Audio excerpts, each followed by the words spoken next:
Selamat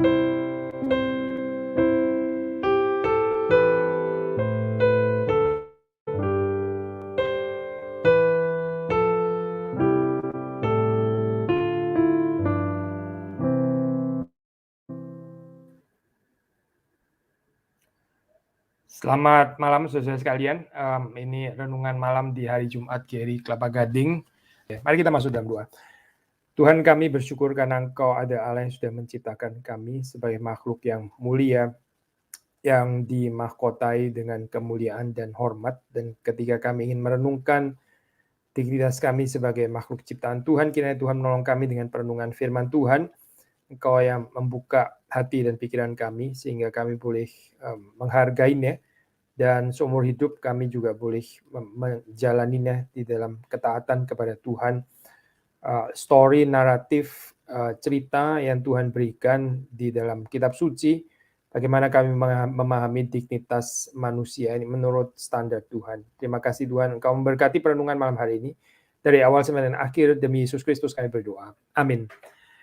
Saudara, kalau kita diminta untuk merenungkan tentang ini ya, martabat atau dignitas manusia, apa yang kita pikirkan gitu ya, kenapa manusia itu bermartabat? Kenapa manusia itu dignified? Lah mungkin kita bisa memikirkan dengan aspek negatifnya gitu ya. Kadang-kadang memikirkan secara negatif bisa membantu kita untuk mengerti konsep positif ya. Misalnya, bagaimana sih manusia itu kehilangan dignitas, di dalam keadaan seperti apa manusia itu bisa lagi dikatakan tidak atau kehilangan dignitasnya gitu ya. Penyelidikan atau pemahaman, pemikiran secara negatif ini nggak harus jelek, karena justru kadang-kadang kita bisa mendapatkan yang esensial, yang substansial dari dignitas manusia itu justru dari hal yang negatif ya. Waktu kita memikirkan hal yang positif ya, itu seperti kayak sangat banyak sekali pilihan gitu. Sekali lagi ya, waktu kita memikirkan dignitas martabat manusia secara positif itu kita bisa punya banyak sekali pilihan gitu. Apa ya? Manusia itu bermartabat, berdignitas karena apa gitu ya.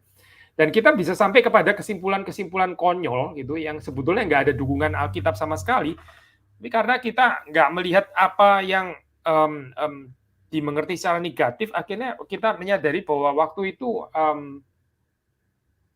nggak ada gitu maksudnya ya. Itu baru kita bisa mengatakan sebaliknya itulah yang dignitas. Kalau dari perspektif teologi Kristen ya, perspektif teologi Kristen jelas waktu kita bicara tentang dignitas manusia nggak bisa dipisahkan dengan created after God's own image kan ya. Imago Dei, peta teladan gambar rupa Allah ya. Meaning bahwa dignitasnya manusia itu bukan ada pada dirinya sendiri, tapi sifatnya itu derivatif ya, karena Allah memberikannya, karena Allah menghendakinya, karena Allah yang membubuhinya, apapun istilahnya gitu ya, sehingga manusia itu berdignitas gitu. Nah dari sini saja supaya kita bisa langsung mengerti bahwa misalnya ya, manusia dignitasnya itu bukan pada kekayaan misalnya, itu karena itu nggak belongs to image of God. Apakah kita created after the image of God, terus kemudian kita mengatakan ya Tuhan kita kaya, maka saya created after the image of God, kita juga mencerminkan kekayaan ilahi gitu misalnya, kan bukan itu ya pengertian created after the image of God. Nggak salah sih bilang Tuhan itu kaya, dia memiliki seluruh bumi. Tapi pengertian kita diciptakan menurut gambar rupa Allah, itu bukan di dalam aspek kekayaan ilahi itu, bukan gitu. Bukan karena Tuhan memiliki segala bumi dan segala isinya, maka kita created after the image of God. Kita juga akan memiliki bumi dan segala isinya. Kayaknya bukan ke sana deh, ini pengertian image of God. Sehingga kita tahu bahwa menggambarkan dignitas manusia di dalam kekayaan, nah itu ya sesuatu yang salah, sesuatu yang salah alamat gitu. Kita kalau merasa kehidupan kita lebih bermartabat, lebih berdignitas, simply karena kita kaya, punya lebih banyak uang daripada orang lain, I think kita nggak membangun berdasarkan konsep kitab suci. Gitu. Dunia mungkin boleh saja menyetujui story atau naratif kayak begini ya, ini bukan naratif of the gospel, sudah pasti bukan, karena Alkitab nggak mengajarkan seperti itu. Nah, variasi yang lain, kita ambil variasi yang lain misalnya ya, keterkenalan gitu misalnya, atau reputasi, nama yang termasyur. Apakah manusia berdignitas karena namanya termasyur gitu? Jadi manusia yang followersnya sedikit itu kurang dignified gitu? Manusia yang nggak terkenal, ya yang bukan selebriti, jadi nggak dignified gitu. Terus kalau selebriti pasti dignified. Apapun yang mereka lakukan dignified anyway gitu, karena mereka terkenal gitu. Jadi apakah dignitas itu ada pada keterkenalan dan ketersohoran nama? Again, kita bisa saja mengaitkan itu dengan ini ya. Created after the image of God, ya Tuhan kita akan termasyur ya. Tuhan itu termasyur, namanya terkenal, maka created after the image of God, kita juga harusnya termasyur seperti Tuhan kita yang termasyur gitu misalnya. Tapi kayaknya nggak ada deh, soalnya teolog yang membahas tentang image of God dikaitkan dengan ketermasyuran itu kayaknya nggak ada loh. Tuhan kita termasyur, tersohor, maka kita created after Tuhan yang termasyur, kita sendiri juga bersama dengan Allah kita akan termasyur gitu misalnya. Nggak ada saya ngajar kayak begitu, nggak pernah ada itu. So, popularitas ya itu dikaitkan dengan dignitas, kayaknya nggak ada dukungan teologis, nggak ada dukungan Alkitab gitu. Lalu pertanyaan balik lagi ya, jadi image of God ini dalam hal ini apa gitu ya? Image of God ya kita, saya assume kita nggak perlu baca ayatnya, sudah hafal itu ya. Kejadian 1, 26, 27, ya 28, ya ini kan ayat-ayat yang berkaitan dengan ini penciptaan manusia, image bearer of God ya, yang membawa gambar rupa Allah gitu ya. Di dalam sepanjang penafsiran teologi itu dibicarakan saya, itu apa sih sebetulnya gambar rupa Allah itu pengertiannya apa ya. Ada yang bicarakan itu freedom misalnya ya, kebebasan ya. Ada teolog yang mengatakan bukan itu freedom sih oke boleh juga itu, tapi ini ya aspek intelektualitas ya, aspek intelektualitas. Manusia itu seperti Allah ya karena dia itu intelektual gitu. Nah, ini kalau diperkenalkan seperti ini langsung masuklah ini ya so konsep intelektualisme di dalam kekristenan ya. Apa betul ya saya orang yang lebih intelek itu lebih dignified daripada orang yang ya cara berpikirnya sederhana gitu misalnya. Lalu intelektualitas itu dignified gitu. Orang jenius dignified gitu ya. Ya kalau yang kurang jenius, kurang dignified gitu. Again, dukungan ayatnya mana ya ini ya? Dukungan ayat dari mana ya ini mengatakan bahwa itu ya Allah kita Allah yang super jenius, dia maha tahu dan sebagainya. Maka kita created after the image of God. Kita mendekati ya kepintaran dan kelihayan, kehebatannya Allah gitu ya. Yakin saya ini konsepnya tentang image of God itu. Jadi kalau kita membaca di dalam Alkitab ya itu sebetulnya 3 yang dibicarakan ya di dalam ini tradisi Kolose Efesus itu. Yaitu kebenaran ya, true righteousness, lalu terus kemudian true holiness, kekudusan yang sesungguhnya, dan satu lagi adalah true knowledge. True knowledge, knowledge of God, knowledge of ourselves, knowledge of the universe, knowledge of fellow human beings, dan seterusnya. Pengenalan akan Allah, akan diri kita, akan sesama, akan ciptaan lebih rendah, akan natur, akan alam, ya. Pengenalan yang benar. Jadi 3 ini ya, righteousness atau keadilan, ya, justice. Yang kedua itu adalah kekudusan, dan yang ketiga ini adalah pengenalan atau pengetahuan yang benar. Nah 3 ini ya, ini jawaban biblical. Ini ada di Efesus dan Kolose. Kolose dan Efesus. Saudara bisa membaca pembicaraan tentang image of God itu dikaitkan dengan ketiga hal ini. Nah ini aman saya kalau kita mengembangkan seperti ini. Tapi hari ini saya mau melihat ayat yang lain lagi, ayat yang lain lagi mungkin agak jarang ya dikaitkan dengan image of God itu setahu saya di dalam sejarah teologi. Tapi menurut saya ini penting ya saya waktu membicarakan di dalam kaitan dengan dignitas manusia ya. Mari kita membuka saya mau menekankan terutama bagian ini ya saya bagian ini Lukas 6 ayat 36 ya. Lukas 6:36. Saya membaca Lukas 6 ayat 36. Kita hari ini agak berbeda, kita nggak bahas satu perikop gitu, tapi kita mau baca satu ayat saja. Dan di dalam kaitan dengan topik ini ya, sebagai persiapan speak esok hari itu. Hendaklah kamu murah hati, sama seperti Bapamu adalah murah hati. Hendaklah kamu murah hati, sama seperti Bapamu adalah murah hati. Kenapa saya aman mengaitkan ini dengan image of God? Karena di sini ada kata-kata sama seperti Bapamu adalah murah hati. Jadi ini sesuatu yang memang perlu diteladani gitu saya. Allah yang kita kenal, Allah Bapa yang kita kenal, itu adalah Allah yang murah hati. Lalu kita diminta, diundang untuk di dalam hal ini menjadi seperti Allah, di dalam pengertian yang positif ya, bukan seperti di dalam cerita kejatuhan ke dalam dosa gitu, bukan. Tapi di dalam pengertian yang positif ya, hendaklah kamu ya sama seperti Bapamu, yaitu apa? murah hati, Bapamu itu murah hati, maka kita seharusnya juga murah hati. Created after the image of God. Kalau kita betul-betul mengerti ini, true knowledge of God, ya, pengenalan akan Allah, Allah sebagai Bapa yang murah hati, maka saudara dan saya, ya, kita adalah orang yang dignified, ya, kita adalah orang yang memiliki dignitas dan martabat karena kita itu bisa bermurah hati. So hopefully pengajaran ini bukan nggak menarik ya, untuk saudara, karena kita seringkali waktu kita bicara tentang image of God, ya, martabat dignitas manusia kan sangat erat dengan image of God. Kita itu bicaranya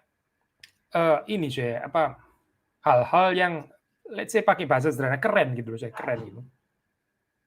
Allah kita hebat gitu misalnya. Oh, kita bersama dengan Allah kita juga bisa hebat gitu misalnya. Allah kita besar. Oh, bersama dengan Allah kita juga bisa besar. Allah kita mulia, bersama dengan Allah kita juga mulia gitu. Atribut-atribut keren gitu. Allah kita itu kreatif menciptakan seluruh dunia dan segala isinya. Maka kita yang created after the image of God, kita juga punya kreativitas seperti Allah. Nggak harus salah sih, by the way gitu. Tapi saudara lihat ya, gambaran ini adalah gambaran tentang ini loh, yang ranahnya itu lebih kepada apa yang kita bisa kerjakan secara besar gitu ya. Penggambaran, kalau saya pinjam teologi istilah Luther, ini bicara tentang theology of glory gitu. Coba kalau kita bilang seperti ini ya, Allah kita adalah Allah yang berkorban. Misalnya gini ya, Allah yang berkorban. Allah yang berkorban. Maka ya kita created after the image of God. Kita juga seharusnya berkorban seperti Allah. Nah, ini bukan theology of glory, bukan gitu. Ini saya mau mengajak saudara merenungkan bagian yang seperti ini, termasuk kemurahan hati ini, merciful. Ya. Mercifulness ya, berbelas kasihan itu dignitas ya. Dan apa sih dignitas manusia itu ya? Ya ini, manusia itu berdignitas ya. Karena dia itu boleh menerima mercy, belas kasihan, dan dia sendiri bisa berbelas kasihan. Itu dignified ya. Tapi teori seperti ini kurang populer, kurang populer. Yang lebih populer itu adalah yaitu ya Allah kita itu besar, kita bisa menjadi besar juga gitu ya. Allah kita maha kuasa, oke kita nggak mengatakan Allah maha kuasa kita juga ikut maha kuasa, itu sih mengawur memang. Tapi paling nggak saya juga bisa memiliki kekuasaan yang besar seperti Allah. Allah saya itu maha kuasa dan dia so influential. Maka saya kalau dekat dengan Allah saya akan menjadi influential people dan sebagainya gitu. Kita senang dengan atribut-atribut glorious seperti ini. Tapi mungkin kita perlu merenungkan atribut-atribut perendahan ini kali ya, atribut-atribut condescending ya, seperti murah hati. Saudara tahu ada satu cerita terkenal sekali ya, by the way ini juga diselidiki sebetulnya apakah asli atau enggak. But anyway, terlepas daripada ini cerita asalnya dari siapa, terus apakah itu autentik atau tidak, yang bagi saya yang lebih penting adalah ceritanya tetap menarik. Ini sudah tahu kan seringkali cerita ini dikaitkan dengan Margaret Mead ya. Margaret Mead, MEAD ya. Tapi sebetulnya cerita ini yang memopulerkan ternyata itu adalah brand ya, namanya brand, dan ya kayaknya agak kesulitan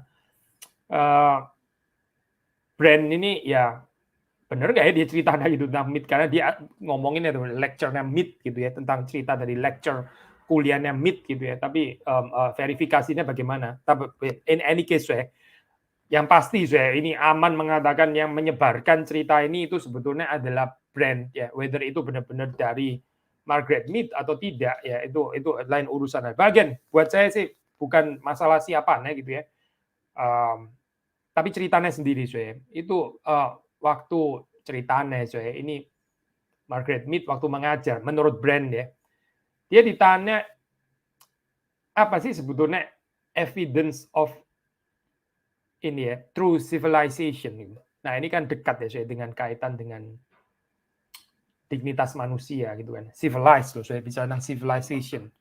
Bicara tentang keberadaban loh, keberadaban. Apa sih sebetulnya yang menjadi tanda ya, bukti bahwa manusia itu memasuki tahap yang dia tuh mulai jadi beradab gitu ya. Lalu orang itu menantikan jawabannya ini ya, ya mungkin ini kali, waktu manusia bisa bikin kerajinan gitu ya, waktu manusia bisa bikin bangunan gitu ya, atau apa kendi-kendi atau pisau yang lebih rumit lah dan sebagainya gitu ya. Itulah saya ini handicraft gitu misalnya itu kan ini kan betul kan ya seringkali bicara civilization dikaitkan dengan itu gitu. Again kalau tadi dikaitkan secara teologis itu tadi our God is a creative God. Lalu kemudian kita created according atau after the image of God, maka kita juga kreatif ya, seperti Allah kita yang kreatif. Nggak salah saya itu bagian itu gitu. Bagian ternyata yang menarik ya saya menurut Brand Mead itu nggak menjawab itu gitu. Orang itu expecting jawabannya itu ya ke sana gitu ya, clay pot gitu misalnya ya. Domesticated plants, apa ini ya tanaman hias lah atau apa gitu, barang-barang yang dibuat dari iron gitu ya, sudah maju gitu maksudnya. Tapi enggak, dia enggak bilang itu. Bukan itu ternyata tanda daripada earliest true civilization menurut Mead ya, menurut versinya Brand. Lalu apa dong kalau begitu? Lalu terus kemudian dia mengangkat ya di atas kepalanya itu. Dia mengangkat tulang paha. Tulang paha. Lalu terus kemudian di tulang paha itu ditemukan ada satu gambaran ini ya, area yang apa ini thicken gitu ya. Dan itu merupakan bukti bahwa tulang ini pernah fractured, pernah patah gitu. Tetapi ya, kemudian bisa sembuh ya, bisa disembuhkan gitu. Lalu terus kemudian Margaret Mead bilang, nah inilah tanda dari true civilization. Wah menarik ya saya. Kok bisa human femur ya? Ini apa tulang paha manusia yang healed, yang disembuhkan? Maksudnya apa ya? Hubungannya apa ya dengan civilization? Ya hubungannya adalah seperti ini saya. Orang ya saya, kalau itu apa tulang pahanya patah, itu berarti sudah as good as dead saya. Kalau di dalam zaman dulu gitu ya, sudah bisa bayangkan. Jadi dia akan menjadi korban gitu ya. Dia akan menjadi korban dari binatang buas misalnya. Waktu dikejar dia yang lain lari, dia nggak bisa lari itu misalnya kan ya. Lalu dia juga akan kesulitan untuk cari makan sendiri gitu ya. Dia sangat bergantung pada orang lain. Ya itu kalau ada yang mau nolongin. Kalau enggak ya dia akan mati anyway gitu. Jadi tanda bahwa tulang paha yang pernah patah itu ternyata sembuh. Itu menyatakan bahwa ada orang yang berbelas kasihan kepada dia. Dan ini saya adalah tanda civilization. Menarik ya saya. Civilization itu ya di dalam cerita ini itu bukan kemampuan manusia berkompetisi mengalahkan yang lain ya, ini binatang juga berkompetisi, binatang berkompetisi rebutan makanan gitu. Kalau manusia berkompetisi ya cuma di dalam batas level binatang sebenarnya gitu. Karena binatang berkompetisi gitu. Lalu kita merasa kita lebih civilized kalau kita menang ya mengalahkan kompetitor kita. Well, sudahlah. Ini kan Darwinisme bukan sih sebenarnya gitu. Ini kan cerita Darwinisme ya, bukan cerita the gospel narrative gitu. Jauh sekali loh sebetulnya. Tapi berapa banyak saya orang yang menghidupi narasi ini sebetulnya dan merasa mereka itu civilized karena bisa mengalahkan yang lain lebih lemah gitu. Tetapi Margaret Mead, saya nggak tahu saya by the way, Margaret Mead ini mungkin Kristen, mungkin saya mesti belajar lagi, mesti studi lagi gitu ya. But anyway, ini konsepnya dekat sekali saya dengan konsep Kristen. Bagi dia tanda true civilization ya, tanda orang yang betul-betul sudah beradab dan menyatakan kemartabatan ya, dignitas ya sebagai manusia itu justru karena dia bisa berbelas kasihan kepada manusia yang lain yang lemah. Ini dignitas sama manusia. Di tengah-tengah dunia yang ini ya society yang very corrupted ini ya, yang full of competition ya, competitive savage societies ya, orang yang berjuang sendiri-sendiri dan sebagainya, yang kadang menimbulkan ini juga sih saya, great achievement juga kan sebetulnya gitu kan ya, great achievement indeed. Tapi itu ya menurut Margaret Mead itu bukan civilization gitu. Itu nggak terlalu, itu bukan yang paling penting waktu kita bicara civilization. Jadi civilization itu bukan Mesir bangun piramid, itu hebat ya zaman dulu teknologi belum ada, berkembang sampai sekarang bisa bangun apa piramid sehebat itu ya. Ya oke lah civilization. Tapi nggak seindah ini ya apa seorang manusia yang bisa berhenti ya menunggu sesamanya yang jatuh lalu terus kemudian membalut luka sesamanya. That is civilization. Itulah saya martabat dan dignitas manusia. Sekali lagi ya saya, dignitas martabat manusia itu dinyatakan di dalam kehidupan seseorang ya yang terbukti dia bisa caring for, dia bisa membalut sesamanya yang terluka, sesamanya yang tertinggal, sesamanya yang patah tulang, sesamanya yang sakit, sesamanya yang kekurangan dan sebagainya. Dan inilah tanda civilization. Bukan bangun menara apa itu namanya piramid yang tinggi sekali itu. Ya oke, itu saudara bisa bilang. Tapi itu kan juga civilization kan Pak? Iya, itu juga civilization. Tapi nggak sepenting ini sih, nggak sepenting ini. Untuk apa ya saya kita bisa membangun ini apa piramid yang tinggi sekali, tapi kita nggak tahu apa artinya bermurah hati, merciful seperti Bapa kita yang di sorga. Hendaklah kamu murah hati seperti Bapamu itu. Bapamu itu murah hati. Ya inilah dignitasnya saya. Dignitas menjadi manusia. Inilah saya pancaran kemuliaan Allah itu ada di sini sebetulnya itu. Created after the image of God itu ya. Ya ini di sini saya di sini. Seperti Allah yang bermurah hati ya. Pencipta kita itu bermurah hati ya. Maka kita saudara dan saya apalagi kita bukan cuma diciptakan tapi juga ditebus. Lebih lagi saya harusnya terpancar dong. Lebih lagi harusnya lebih terreflect ya, terpancarkan gitu. Image of God itu apa saya? Belas kasihan, compassion. Di dalam satu pertandingan, orang lari masing-masing berusaha untuk mendahului yang lain gitu. Di dalam satu pertandingan, orang berusaha untuk meninggalkan yang lain. Ya. Tapi waktu di dalam satu pertandingan, ya ada yang jatuh, terus kemudian dia pincang, ya. Dia nggak bisa lagi melanjutkan, dia nggak bisa lagi berlari gitu. Apa yang akan terjadi? Apakah pesaing-pesaing lainnya akan berhenti menolong dia? Mungkin saudara jarang kali ya mendapati pandangan seperti itu. Justru kesempatan dia jatuh. Nah inilah kesempatan saya melampaui dia gitu. Kurang satu pesaing gitu kan ya. Tetapi kemudian di dalam satu peristiwa saya benar ada orang yang jatuh gitu ya. Terus tiba-tiba ada satu orang yang ini turun dari tempat kursi penonton ya. Lalu menopang dia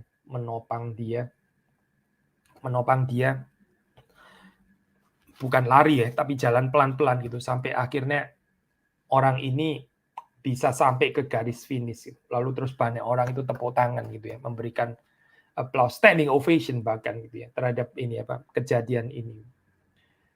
Kita bisa melihat cerita ini dari dua perspektif dan ini menentukan ya sudah pakai perspektif yang mana gitu. Perspektif yang pertama adalah ini saya, wah hebat ya orang ini ya, meskipun jatuh nggak mau menyerah gitu ya. Dia terus loh, dia selesaikan loh, dia hard working loh. Dia ada perseverance ya, until the end. Dia menyelesaikannya gitu. Dia pantang menyerah. Not bad juga sih saya ini ya. Sometimes di dalam kehidupan kita juga perlu ya perspektif ini gitu ya. Di dalam kehidupan kalau ada kesulitan, ada keselio dan sebagainya, keselio rohani atau apa gitu ya. Di dalam pengertian metaforikal, ya jangan menyerah lah, jangan cengeng, ya selesaikan sampai selesai meskipun luka ya. Ada indahnya pasti gitu. Tapi mungkin perspektif kedua ini keindahannya melampaui, yaitu kita melihat dari perspektif of ternyata yang menolong itu ayahnya saya. Perspektif of the father. Ayahnya nggak sedang compete sih di sini gitu. Ayahnya juga tahu waktu dia menopang ya, ini bukan membawa dia untuk menang, ya enggak sih. Karena sudah aku anyway gitu. Tapi ayahnya menopang dia di dalam kesakitannya itu. And that is compassion. Itu namanya compassion. Itu namanya belas kasihan. Jadi bukan dilihat dari perspektifnya dia yang sudah jatuh tapi terus kemudian bangun lagi ya, try harder ya, selesaikan sampai garis finish, nggak mau ini jangan mempermalukan gitu misalnya. Ya oke lah saya cerita perseverance kayak gini, but perhaps nggak lebih menarik daripada cerita the father yang merciful terhadap anaknya itu yang jatuh itu, dia membopong dia sampai dia bisa menyelesaikan the course ya. Bukan karena anaknya hebat, saya bukan, dia sudah terkilir kok, dia sudah kalah anyway. Tetapi belas kasihan dari bapaknya itu, and this is dignity saya. Inilah dignitas manusia. Sekali lagi ya saya, kita membaca bagian ini. Hendaklah kamu murah hati sama seperti Bapamu adalah murah hati. Kiranya saudara dan saya diperlengkapi oleh Tuhan, kita diubahkan oleh Tuhan waktu kita merenungkan, memikirkan tentang dignitas, martabat manusia. Jangan hanya memikirkan atribut-atribut kebesaran gitulah istilahnya gitu ya, atribut-atribut kehebatan, atribut-atribut kemuliaan nih. Tapi renungkanlah terutama atribut-atribut perendahan diri, compassion ya, rela menderita, merangkul, memeluk, menanti, menunggu, membalut dan seterusnya ya, menyembuhkan tulang yang patah ya, buluh yang terkulai ya, ditegakkan kembali, sumbu yang hampir padam dinyalakan kembali. Ini loh saya, ini atribut-atribut seperti ini. Ya inilah saya, ini true human dignity. Kiranya Tuhan memberkati kita semua. Mari kita masuk dalam doa. Tuhan, kami bersyukur karena Engkau memberi kepada kami satu kemampuan yang bukan dari diri kami sendiri, tapi di dalam pertolongan dan anugerah Tuhan, sehingga kami bisa berempati, kami bisa berbelas kasihan, kami bisa mempunyai kepekaan terhadap penderitaan di sekitar kami. Jadi Tuhan menolong kami untuk boleh terus bertumbuh di dalam kehidupan kami, sehingga kami bukan seperti binatang yang hanya tertarik dengan terkam-menerkam, berlari lebih cepat, mendapatkan mangsa lebih dahulu, tetapi kami tidak sanggup untuk membalut yang terluka. Tuhan mengampuni kami ketika kami menjadi orang-orang yang selfish dan egois dan merciless. Seperti ini, Tuhan mengubah kami sebagai orang-orang yang memang sudah mengenal Tuhan dan kami boleh bertumbuh di dalam pengenalan akan Tuhan ini. Terima kasih Tuhan, Kau memberkati kami dan kami bersyukur karena Engkau juga menyatakan belas kasihan-Mu sempurna di dalam diri putra-Mu, Tuhan kami Yesus Kristus, yang juga bukan hanya menyembuhkan tulang kami yang patah, tapi mendampingi kami di dalam kematian, mengambil kematian kami, sehingga kami tidak binasa, melainkan beroleh hidup yang kekal. Terima kasih Tuhan untuk pendampingan-Mu yang indah ini. Terima kasih untuk cinta kasih-Mu dan tolong kehidupan kami boleh serupa dengan Tuhan. Demi Yesus Kristus kami berdoa. Amin. Selamat malam Bapak Ibu, saudara saya sekalian, Tuhan memberkati kita semua.